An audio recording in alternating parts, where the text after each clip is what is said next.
Hey everyone, this is Pastor Dane Johansson from Agros Reformed Baptist Church in Gilbert, Arizona. I was asked some questions recently online and from some of my students that I'm teaching Greek, some good tips and tricks for learning Greek.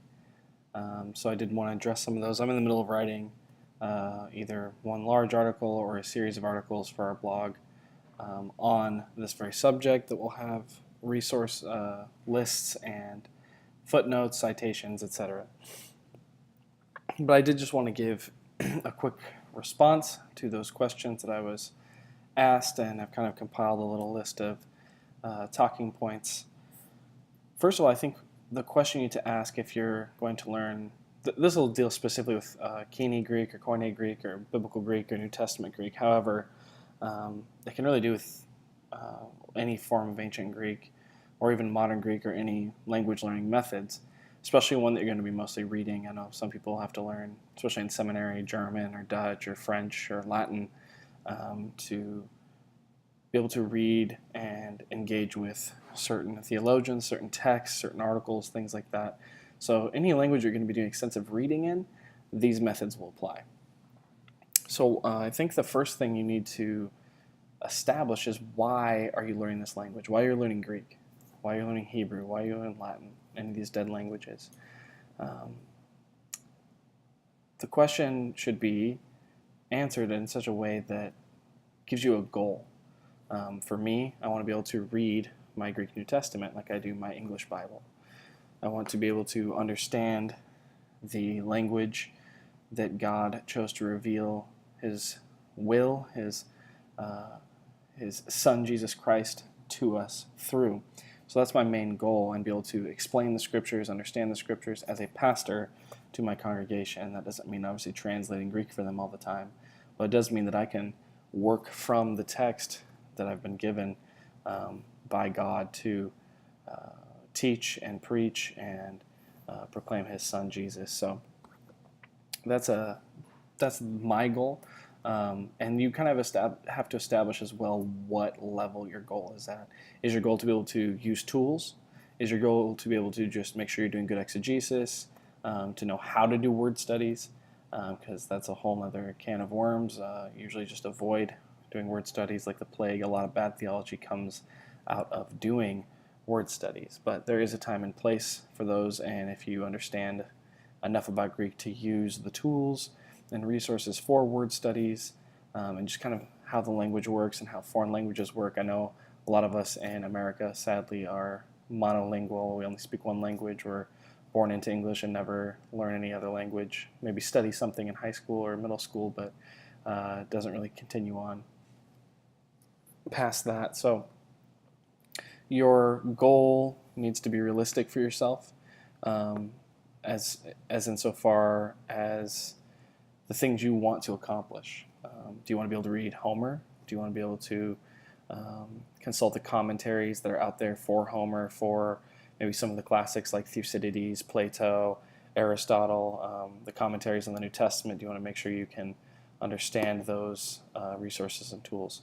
So why Greek, I think, is the first question you want to ask yourself and be able to answer with some degree of fluency and clarity. Otherwise, you will just kind of be aimlessly shooting into the dark.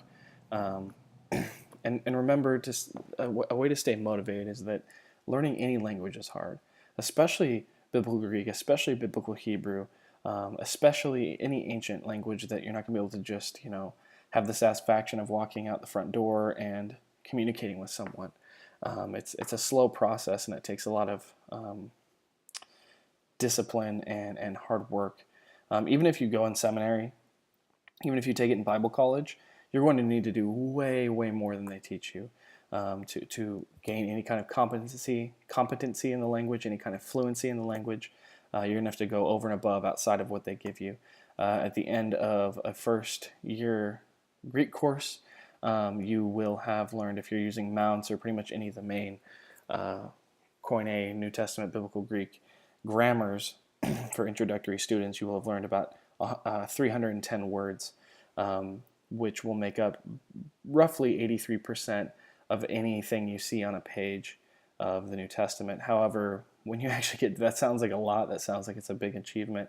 However, when you actually open your Bible and you try to start reading it in Greek, you realize that 310 words is simply just not enough. There's 5,400 words in the Greek New Testament, a little bit more. So a lot of them are only used once, twice, 3 times, 4 times, 5 times. If you were to learn all the words 5 times and up, you'd be doing pretty good, and you'd be able to gain a lot more from context, and kind of context clues fill things in. All right, so now that you've established that, I think I need to mention something about the way biblical languages are taught versus the way modern languages are taught. And I think that's led to a lot of problems in biblical language acquisition and pedagogy. Has been due to the way it's taught. They teach you to decode, they teach you to parse, which parsing has its place, especially for exegesis, especially for consulting commentaries, things like that. It's not that you shouldn't know how to parse, but that's definitely not where you start. Think about modern languages usually approach it this way, like Duolingo, Rosetta Stone, Pimsleur, a lot of these things, by just speaking. If anyone has a child or has spent a lot of time with a child, my son, he's almost 2 now, he has a pretty big vocabulary as far as what he can understand, and his vocabulary every day is building as far as what he can say. However, I have not taken him through an English grammar book and taught him how to parse. I have not taught him the 300 most common words. I have not taught him a paradigm chart of English verb forms, etc. I've simply spoken to him. My wife has spoken to him. In fact, I even speak to my son in ancient Greek quite frequently, and he actually has a decent vocabulary of words he can understand in ancient Greek. And I've taught him no methods of how to learn ancient Greek. He simply knows it from me speaking it to him. And that's how we learn our mother tongue, or probably the best way to learn any language is to be able to receptive fluency, be able to understand the language, hear it at a fluent spoken pace, fast pace, that as it comes, you're able to understand it in the target language itself. You don't have to translate in your head. That was one of the biggest frustrations for me. I was so excited to be able to read my Bible. I wanted to be able to read the Greek New Testament. And when I finished my courses in Biblical Greek, I realized that was simply not the case.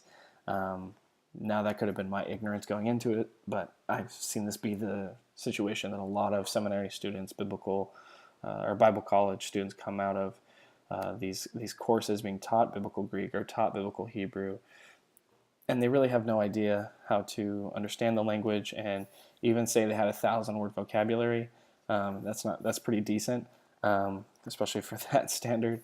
When you come out, you're not going to be able to really make sense of any of this, because there's just simply not enough words. And even if you are able to make out some basic sentences, you're not going to hear them as Greek. You're not going to understand them as Greek. You're taught to hunt and peck for the verb. Find the verb first, then find the direct object, then find the subject. And that's a good tool for exegesis. That's a good tool for, again, sentence diagramming, all these things. I'm not saying we should throw the baby out with the bathwater, so don't misunderstand me there. But I am saying that the way modern languages are taught should really be incorporated more into how biblical languages are taught, the ancient languages, the classics, all that kind of stuff. If we combine those things, you will make much better, much more proficient, much more fluent biblical Greek scholars.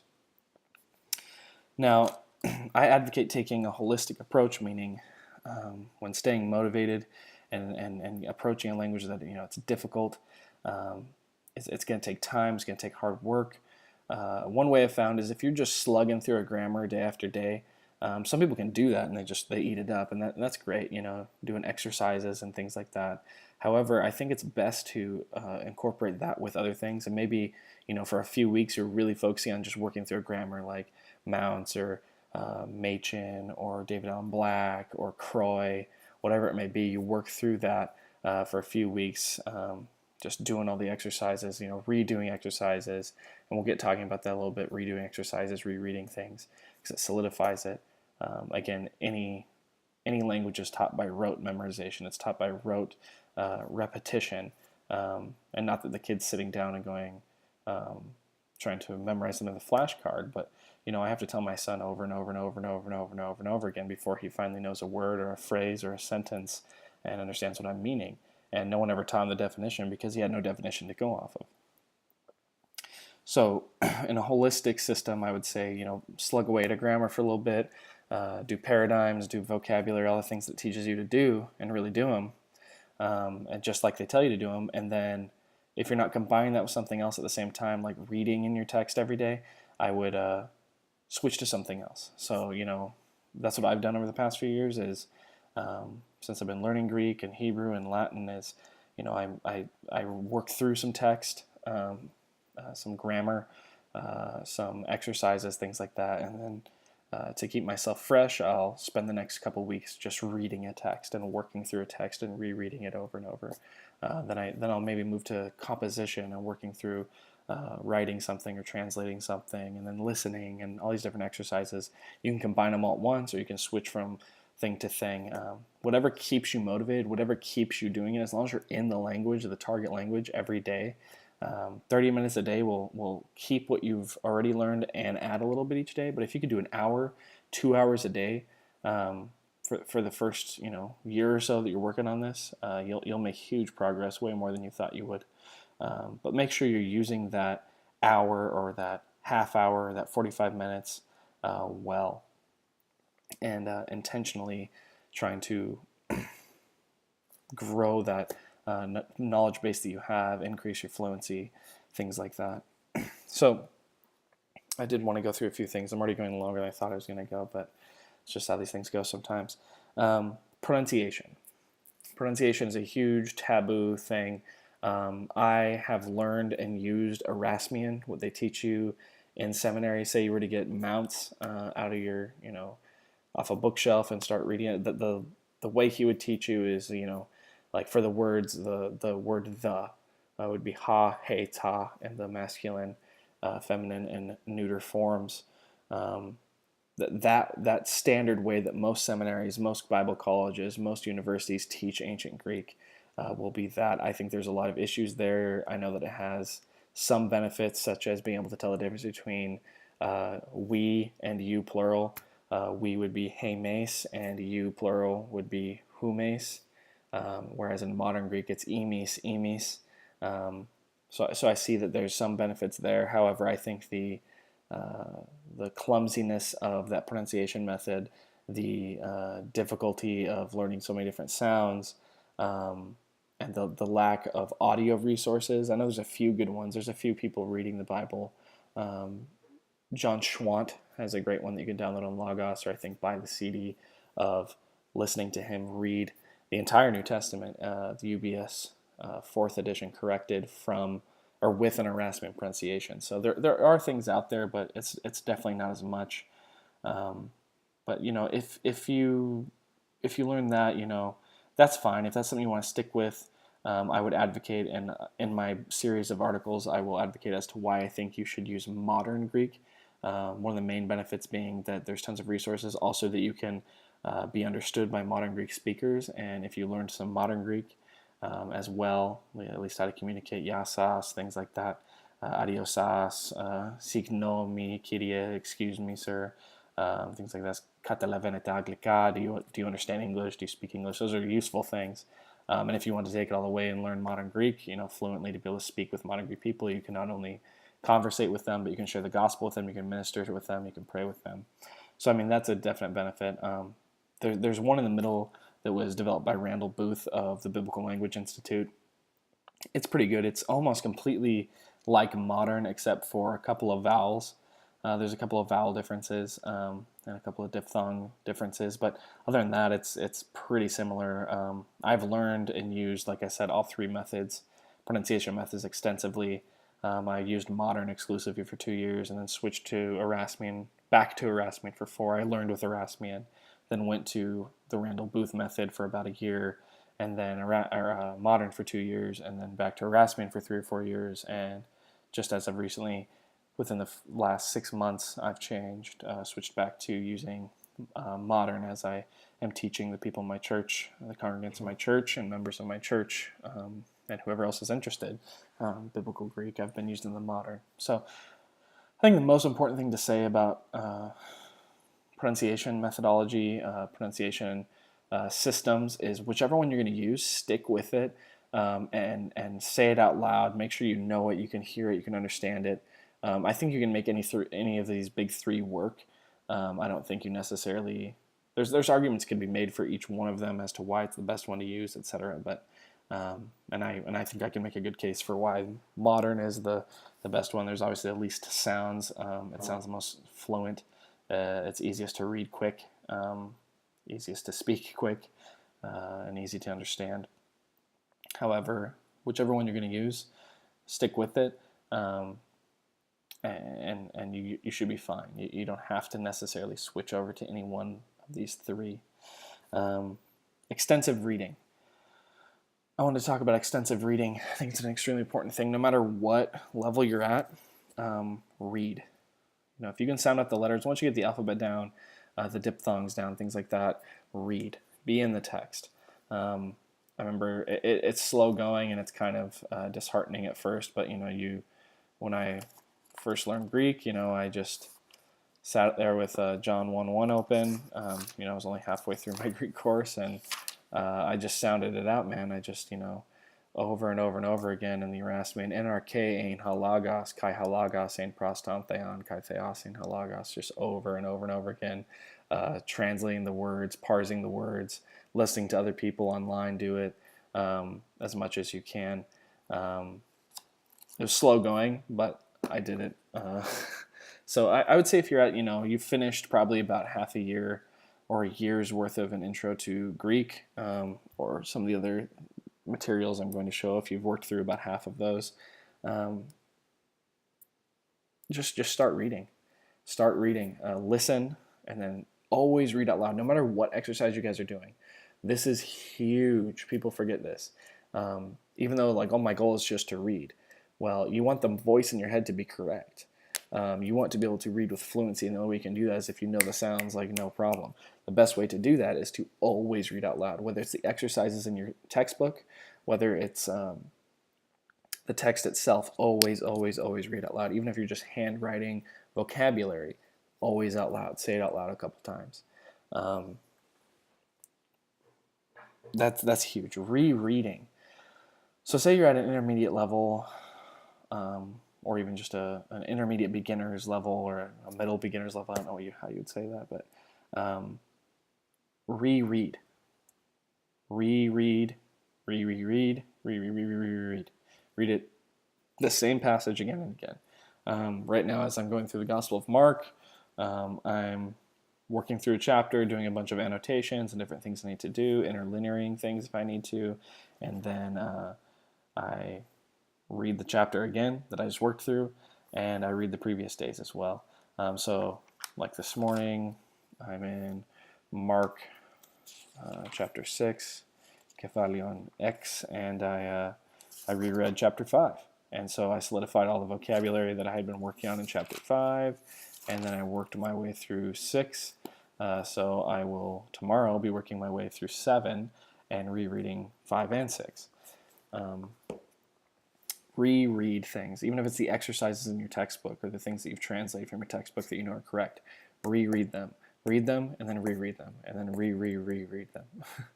I can't stress that enough, because just like with any language, we learn it by rote memorization and repetition.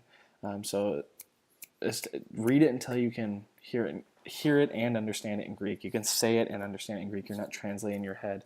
So when you can pick up, your Bible, like say for instance, like the first thing I did, I just went through John, then I went through John, then I went through John. I listened to John while I was sleeping. I listened to John while I was driving.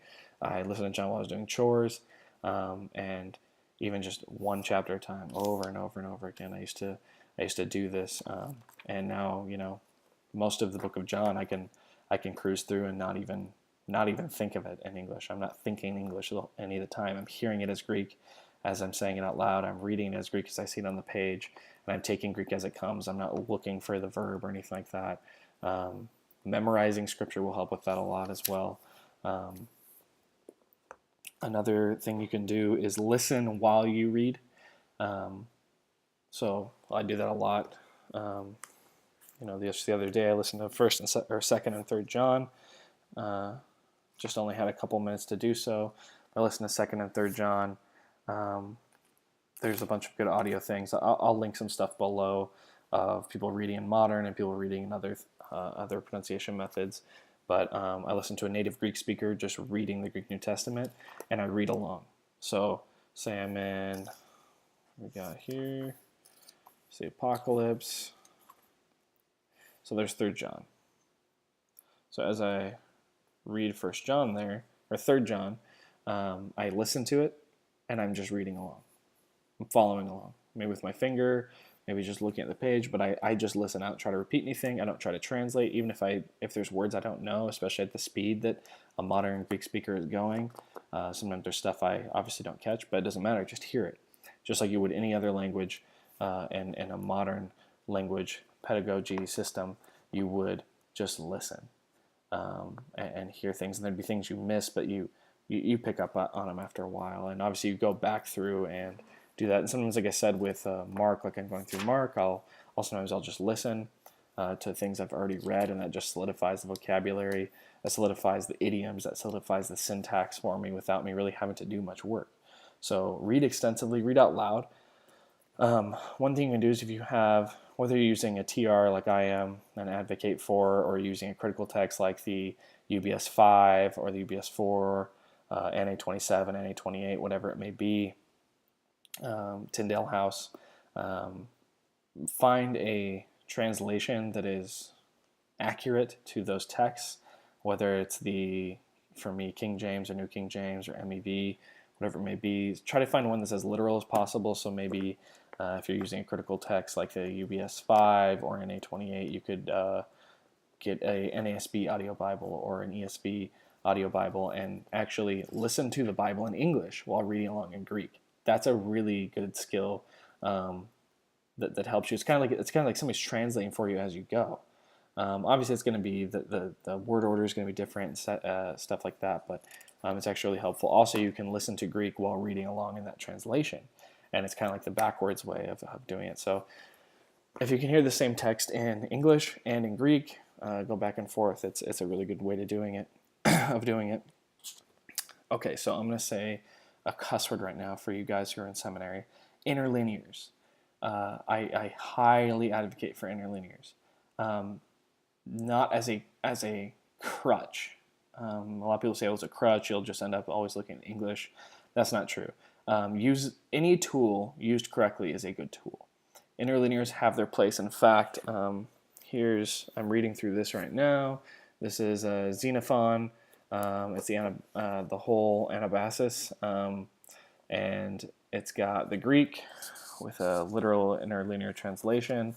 And basically, what I do is I read the sentence or the paragraph in English. I read the interlinear translation out loud, and then I reread it in Greek out loud, and then I reread it in Greek again out loud, and looking at the English when I need help. But this isn't the only thing I do. I do other things as well.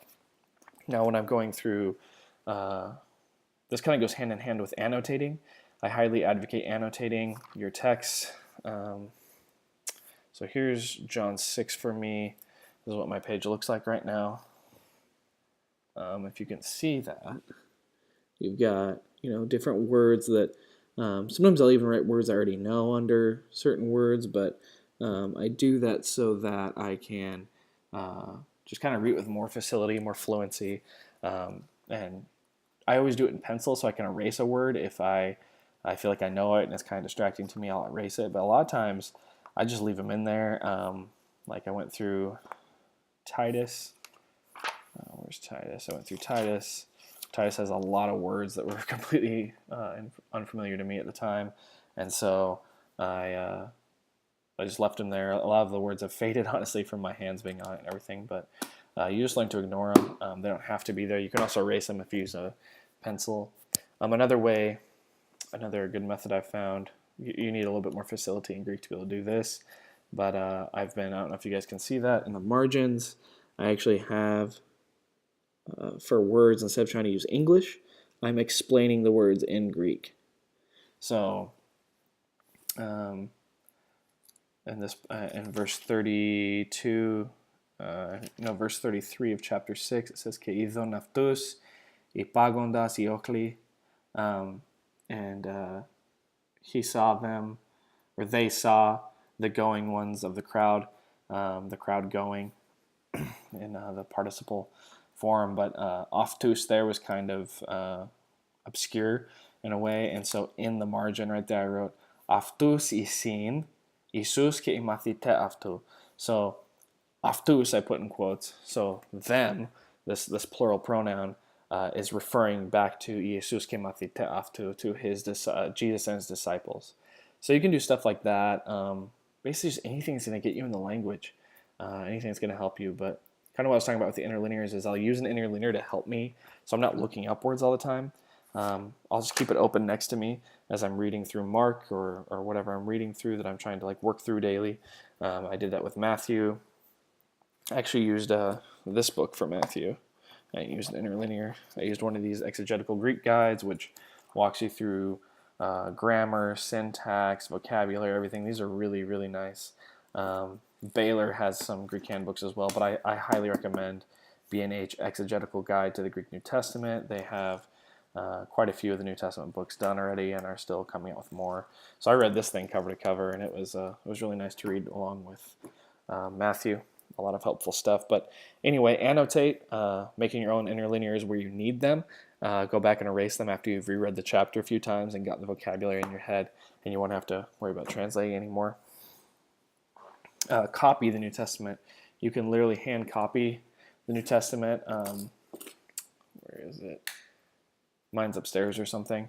My co-pastor, the associate pastor of Agros Church, Taylor DeSoto, he is currently doing that very thing. He's kind of combining all of those. He leaves one page of his notebook blank that he uses for syntax notes, vocabulary notes, etc., and then he's literally hand copying the Textus Receptus and leaving an interlinear line in between and writing in interlinear translations. He's still in some of the beginning stages of Greek, and having gone through beginner's Greek myself, 2 years of it, and taught other people and seen lots of other pastors, seminary students, and other people that have started with Greek, he's actually made leaps and bounds above them just in a few months, just by the different methods that he's been doing. Just even the past 2 weeks that he's been doing the interlinear, doing the hand copying, he's learned tons and tons of vocabulary. I can talk to him about Matthew 5 and talk to him about Matthew 6 and talk about the Greek, and he knows it right off the top of his head just from doing that. So it's a huge thing. Hand copy and memorize, that's huge. Compose and translate. A lot of people forget to do that. That's why I recommend books like this. This is Machen's New Testament Greek for Beginners. You can find this used, usually fairly cheap. It just depends what's out there. You can also find a free PDF online. I'll link to it in the description below. And this is great because it teaches you grammar in a really basic, nice way. So, your kind of standard grammar translation method. But again, when combined with other things, it's great. So the exercises of your Greek to English, I never write these down. I highly recommend you don't write these down.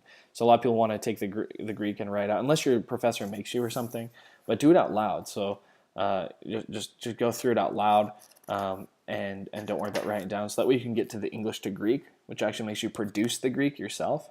That you need to write out. However, the Greek to English, don't even worry about it. So composing is huge. You can also get this. This is for Attic Greek. Eleanor Dickey, she came out with an introduction to composition and analysis of Greek prose. And so she just, walks you through different exercises of writing out different sentences in Greek. So I've been working through this. She'll teach you how to say things idiomatically, how to work through things like that. So she'll teach you how to use the article correctly, how to use men and the, but you translate things into Greek and it gets more complex as it goes. But the horse is carrying his master. One carries a book, the other does not carry the book. The poets do not always deliberate well. So you're going to get like a big vocabulary, and you're going to learn how to translate a lot of stuff into Greek, and so produce the Greek yourself. So that's a pretty huge one. Talk. talk out loud, try it. Record yourself conversations in ancient Greek. You can find Sprechen die Attische, an English translation of that. Do you speak Attic? It was done in the 1800s in German, but it's been translated into English as well. You can find that online. I'll also link it, a PDF of it. And record yourself speaking in ancient Greek. Ask yourself questions in ancient Greek, and then once you have the recording, respond to it. Leave yourself time to respond to it. Also, there are some conversational guides out there like this, Speak Koine Greek, a conversational phrase book by T. Malcolm Halcombe and Frederick Long. And it basically just has different, making statements, asking questions to clarify, linking thoughts together, and it's just like little phrases that you can learn. So greeting, starting conversation, Chari si rini, grace to you and peace. Good day, o kalisimeras. Modern Greek that'd be kalimera, and they'll tell you that sometimes. But yeah, it's good little phrases, and it usually, unless they've literally had to make something up, which is hardly ever the case. Basically kind of take a modern phrase or word and put it into ancient Greek, which is hardly ever the case. They will give you the biblical reference either from the Septuagint or from the New Testament. And I think they also have some Koine Greek authors, like patristic authors and others, where you can find it. So talk to fellow students, talk to a friend, get a buddy online. I'd always be willing to talk to you, whether it's in written form, on my YouTube, all those kinds of things, because that'll combine both talking and composing. You can add people and talk live on chat, whether it's verbally or over texting. Vocabulary. I recommend this book if you're just going to be building your vocabulary. Building Your New Testament Greek Vocabulary by Robert E. Van Verst. This is an amazing resource. It teaches you all of the words used 5 times or more in the Greek New Testament, which again is going to give you a large amount. The good thing about this, the amazing thing about this, is it teaches you in categories. They're cognates, so you can kind of see the development of words. So those bolded words are words that are going to be the main word. So a word you're going to learn in your first year of Greek, ginome, I become, or I am, I happen, it occurs, and then it's going to give you all of the cognates, or at least a lot of cognates, so you can understand kind of how the word develops. So basically you learn one word, but in doing so you learn 5 or 6 words. So it's pretty cool. I actually will be releasing on my YouTube myself kind of going through some of these and leaving time to respond. So if you're familiar with Pimsleur, how Pimsleur works in modern languages, it'll be similar but with vocabulary. So it reinforces vocabulary. I've already had a few people from our church test it out, and even people who don't know Greek and aren't interested in learning Greek said they learned 50 words in 20 minutes. So it was pretty cool. So you learn ginome, I become or I am, and then it says you can learn para ginome, I come or I am present, genao, I beget, genea, family generation, genesis, beginning, genos, race, stock, genis, parents, monogenes, only, begotten, synegis, related, akin to. So you learn all of these cognates with it, and it's almost like an amazing way of cheating. You understand, instead of learning all these words as different words, you learn them as related to these other words, and so that's pretty cool. Also, I want to mention with Machen, you can still get this. It's Learn or Review New Testament Greek by The Answers to the Exercise, the New Testament Greek for Beginners by J. Gresham Machen, compiled by Spiros Zardalis. He went through and translated everything from, as a native Greek speaker, he translated everything from Greek to English and from English to Greek. So you have the answer guide. This is great for self-learning. Like if you're just studying on your own, you need help answering something like this.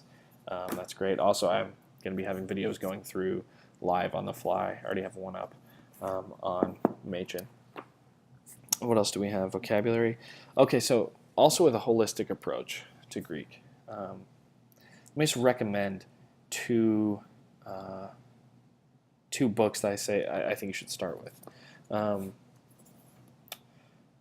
Stephen Payne, Beginning Greek. It's put out by Oxford, I believe. I You can find used copies. I don't think it's in print anymore. Oxford University Press. So Beginning Greek, Functional Approach by Stephen Payne. And there's not a lot of grammar translation method in here. He takes you through the first 6 chapters of the Gospel of John and then switches you into Attic Greek. So he's trying to show you the close relation between Koine Greek and Attic Greek. Koine Greek spoken by mostly second language learners of Greek, which is what the New Testament is written in, a very easy form of Greek, actually. People think it's hard for us as English speakers, obviously, and it is more difficult than modern Greek, but as a general rule, this is pretty basic Greek. This is pretty easy compared to Attic, compared to the things that were written in the 4th century BC, the 5th century BC, the 6th century BC, all the way to Homer. Homer is the hardest Greek, and then you have modern Greek, which is the easiest, and then everything in between is varying. And it's obviously going to even vary from author to author, but I would start there. He teaches you. So if you finish this book, you'll be able to have a good foundation in both Biblical Greek and in Koine, or in Attic Greek, ancient Greek. Another book I would recommend is Machen. Attic Greek. This is another kind of holistic thing. It's the Joint Association of Classical Teachers Greek course put out by Cambridge. So you'll have, it's called Reading Greek. So here's the text for Reading Greek. So this has all the stories and everything else in there, the Greek stories. And basically it starts out with, really, really basic Attic Greek, and then works you all the way down to actually reading Homer. You'll be reading Homer, the hardest Greek, by the end of it. So that's pretty cool. You're going to learn a bunch of words. So if you combine this with going through some other thing in Koine, learn Attic, please. If you're going to learn Biblical Greek, learn Attic either alongside of or before, because it's going to give you so much richer of an understanding of how the Greek language itself functions, where Koine Greek came from, and some of the developments and changes within that. It's not a different language. People say, oh, it's worlds apart. Koine Greek is not worlds apart from Attic. I can read both just fine. Taylor also, Pastor Taylor, I'm making him go through some Attic Greek with me, and he can't tell the difference between that. And I'm not saying there isn't differences. Of course there's differences. It's a different dialect. But the differences aren't so much that you're going to notice. A lot of it has to do with the way it's spelled, the use of little particles and things like that are hard to translate anyway. It's a richer form of Greek, I would say that. It's a richer, more complex, more robust form of Greek than Koine. So Koine is much easier, so Biblical Greek is much easier. But, one of the main things that people throw off, I've literally seen people do this in Koine Greek, Biblical Greek, you learn thalassa for sea. So thalassa is sea, thalassa, the two sigmas there. And then they hear about Attic Greek, how that's spelled in Attic Greek is thalata. So the sigmas became tavs, or the sigmas became taus. And they're like, oh, I'm out of here now. Like, you don't even notice that kind of stuff. Or thelo, I will or I wish, is ethelo. There's just an epsilon before it. There's no reason why necessarily. That's the wrong question to ask at that beginning stage. Just take it for what it is. This is a great one. It'll give you the 350 most common words and teaches you how to just solidify them, because at the end there's a reader. So there's some exercises with the grammar that they do teach you, and then there's just a reader giving you, really, really awesome stories that are going to solidify that vocabulary you are taught. Also with Attic, so you can get things like this, the interlinear, some diglots. The Loeb Classics series has great diglots where it has English on one side and the ancient Greek on the other. That's always great for just quick references. Athanase is another one I highly recommend. I think they're on their 3rd or 4th edition of this. This is the 1st edition.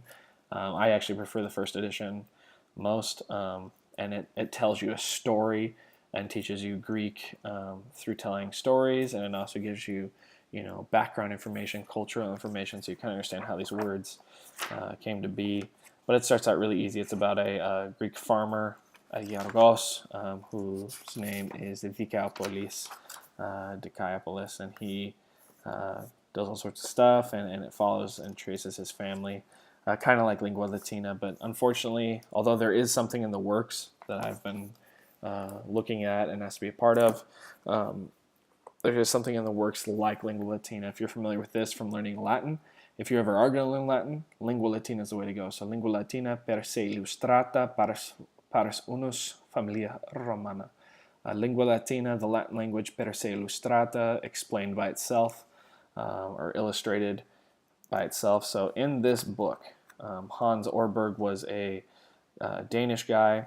In this book, there is not one Danish word, not one English word, nothing. There's only Latin. You learn Latin by reading Latin. That seems almost kind of counterintuitive, and you're like, how could this possibly be? Well, in the margins, they have pictures explaining what's going on. This is about a stultus medice, a dumb doctor, an idiotic doctor who comes in and just does a bad job. So at the end of it, they have Grammatica Latina that goes through. So if you're going to learn Latin, this is the way to go. Unfortunately, there's nothing like this in ancient Greek for now. But this is a close second. If you were to do this and the Joint Association series, reading Greek, you're going to get a good thing, because this has, vocab at the beginning. It has vocab as you read, and as you can maybe see, when I was first learning this, I did the kind of the annotating, underlining kind of deal, and interlinearing sections I had. There's a recent section where I had a lot. See. No, it's about a Cyclops. So anyway, it's really interesting story. It's easy to follow along with. Yeah, you can see more where I had a lot more words I needed to work on.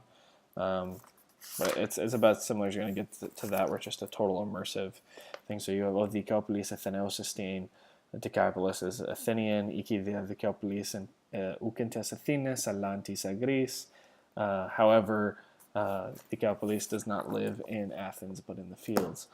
So you tells the story of this Greek farmer and gives you cultural information throughout. There are exercises in it, from translating from Greek to English, English to Greek, grammar exercises, etymological lessons, things like that. So it's pretty cool. Also, I'm gonna speed up and end this thing. It's been forever. Sorry, guys. Yeah, 40 minutes. Wow. If you stuck me this long, it's not really matter what I say at this point, because these are things that are really unpopular to say. But here is what's this guy's name? His last name's Farr. What's his first name?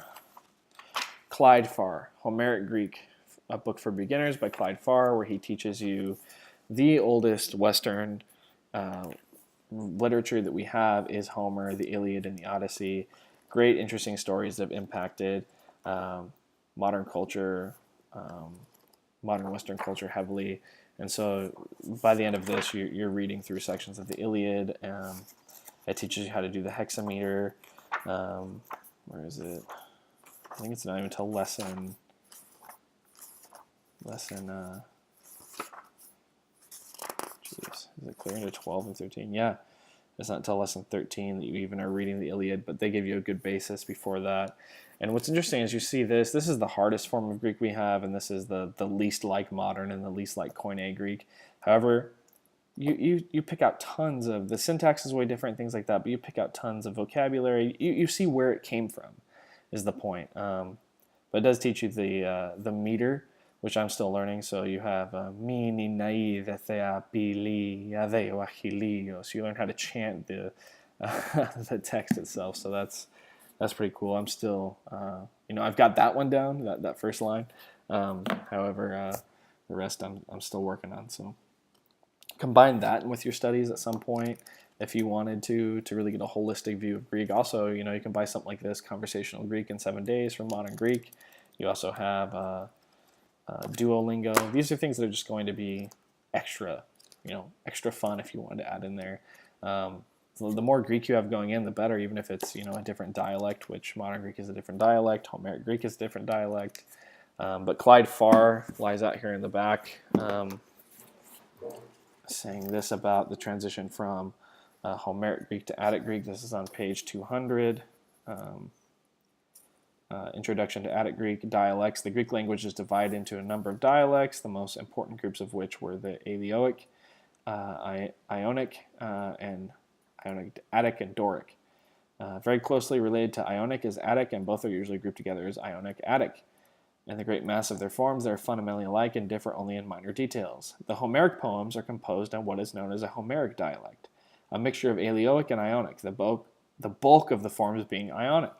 So if the bulk of the forms Ionic and Attic and Ionic are very similar, you're going to see how the jump from, because that's what they're advocating here, that's what Farr is advocating here, for the jump from Homeric to reading Attic is fairly small, he says.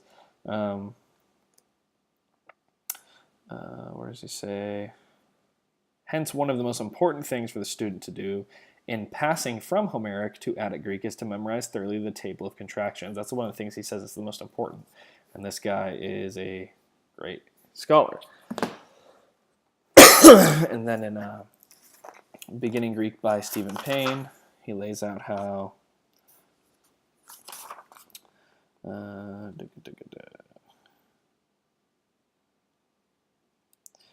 it cannot be said too often. We're going here. Yeah, basically, where is it? This is on the 6th page, so VI of the preface. Okay, he says here, towards the bottom, an innovation of this book is the presentation of the Koine Greek of the New Testament before the more difficult Attic Greek of the classical period. While the student begins with a more recent and simpler dialect, and then moves back to the more complex and formal Attic Greek, he is shown the close relationship between the two. He can see that as Greek emerged to become a world language, the more abstruse inflections disappeared and a coordinated style of construction replaced the more hypotactical style of the earlier period.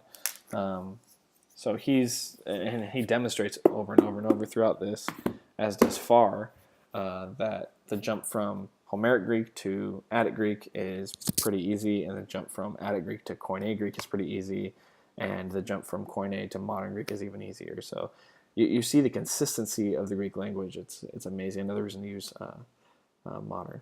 Anyway, guys, I've gone ridiculously over time. Just really quickly, going deeper in Greek is a good intermediate grammar. It's really innovative in that it has it has a built-in reader. It has vocabulary lists, which most intermediate textbooks do not have that. It's got exercises. That's a huge one to have. But as a reference grammar for an intermediate and advanced grammar for biblical Greek, it would probably be Greek Grammar Beyond the Basics by Daniel B. Wallace. I used to just read this as like something to read. But I mean, this is thorough. This is good. This is entertaining. This is edifying. It's a good read. If you're a weird language nerd like me, you'll enjoy it. Also, getting Goodwin or Smith's Greek grammar for Attic and ancient Greek. That's going to be really thorough and really helpful as reference grammars. You might be weird and read them entire chunks and chapters and cover to cover like I do, or you might just use them as reference. Either way, it'll be good. So, man, whatever it is, you don't have to buy all these resources I said. You don't have to employ every method I just said, but just do something. Do something in Greek every single day. Try to aim for 30 to 45 minutes. Set an hour, but if you can make 30, 40 minutes, you'll at least be making progress every day and holding on to what you had. Mix it up every day, because I know a lot of people get tired doing the same thing. So listen, on Tuesdays or whatever. You don't have to make it this rigid. That might work for you. Listen on Tuesdays. Translate out of grammars on Wednesdays. Mondays, you just do, reading out loud or whatever it is. Come up with something that's going to help you learn the language. It's going to help you stay motivated. And especially if you're a Christian and you're learning to be able to read the Bible, or you're a Christian, you're a pastor, to be able to read the Bible and exegete it to your people and be able to do your devotions out of it. That's been a huge blessing for me, is doing my devotions out of Greek every day. Going through this in the mornings, Septuagint Reader's Edition.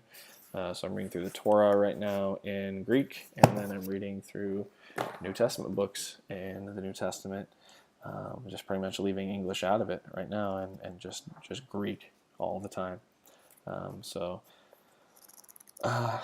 yeah, guys, just be in your Greek Bibles. Always be looking to this to, this is the goal. I want to be able to sit down and read God's word and be able to speak to him and say, Pater imon, or Pater mu, o en ti suranis, my Father who is in heaven, speak to me. I even have a prayer in the back here. I'll read to you guys before we get off of here. This is a prayer that I pray before I read. Pater mu, o en ti suranis, isti methmu, en tafti ti ora, voithimu, manchanin tus logosu, tus entin elinikin glossan, didaskem mi, ina sinine, kepin tin elithian su, ento onomati tu iu tu, Jesu Christu prosevchome amin. So, my Father who's in heaven, be with me now in this hour. Help me to learn your words in the Greek language. Teach me in order that I might obey and do your truth. In the name of Jesus, in the name of your Son, Jesus Christ, I pray, or am praying. Amen. And so I pray that before I read, and then I read. Anyway, guys, I know this went ridiculously long. We're almost at an hour now. I hope this was in some form helpful for somebody who's either learning Biblical Greek, Ancient Greek, Modern Greek, or any other language. Pick some tools, go through them, switch it up, stay motivated. Those are the biggest things. Have your goal always in mind, okay, this is huge. Love the learning process. You have to learn to love the learning process. I know we, especially as Americans, we want to microwave our brain and be able to read Greek. Kind of like the Matrix, download it, and then now you know Greek. You have to learn to love the process of learning it, that it's slow, it takes time, it takes hard work. Some people are going to pick up easier on others, especially if you know a few other languages. You'll get the process better, but it's okay. This is going to take a while. Nothing worth having comes quickly. So anyway, guys, God bless you. God keep you. Again, this is Pastor Dane Johansson, lead pastor of Agros Reformed Baptist Church in Gilbert, Arizona. Enjoy your Greek studies and keep on it. All right, guys. Thanks. Amen.